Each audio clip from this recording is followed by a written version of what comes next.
The Erie County Executive today speaking out for the first time after the death of a work release inmate. Today confirming the officers involved are still working at the prison. We start tonight with the Erie County Executive speaking out about the death of that work release inmate. As she did confirm that, it's continuing coverage tonight. Work release inmate Felix Manus died on Monday after suffering an asthma attack while on assignment.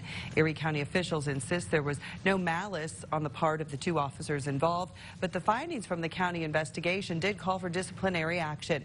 The county is not releasing any information on what that disciplinary action is, but we do know both employees are still working at the prison. Today, we also learned that those workers did contact the nurse on staff at the prison as the incident unfolded. The county executive holding a news conference today to more further discuss the situation. Jackie Roberts was there. Jackie?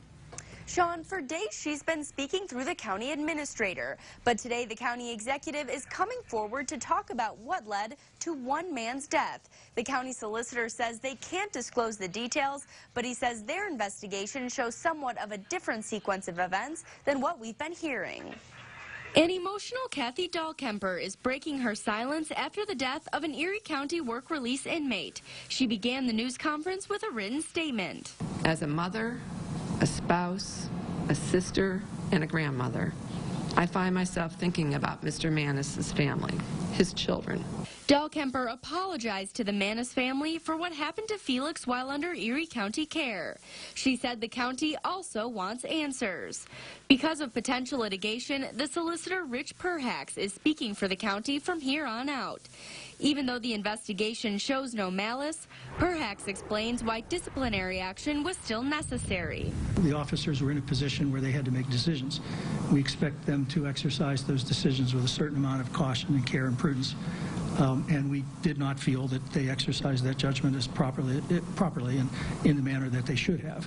But those employees are still working at the prison, and the solicitor would not disclose if they've been suspended. He says the punishment has to consider the entire context of the situation. What they knew, what they didn't know, the pressure they're under, what they were told, who told it to them, where they got their advice from, their guidance from. You take all of that into account and then measure their judgment. Perhax says the employees didn't do anything intentionally to harm Manus. The Erie County Coroner's Office did conduct an autopsy on Wednesday, but the results were inconclusive. It'll be a few more weeks until the family and the public gets more information on the findings from those results. Sean? Thank you, Jackie. Meanwhile, the Manus family calling for those officers to be fired. They say they've been the last to know throughout the process, and they tell us they deserve to know how the employees are being punished. They already see what happened to my brother, and then on top of that, they're not, telling us what actions they took to discipline. So that's like a double whammy. Felix was a good fella, a lot of humor, a lot of life, and to see this happen after I seen him on Wednesday, I just couldn't believe it. And you can get more on this story online through our pages on Facebook, Twitter, or at yourerie.com.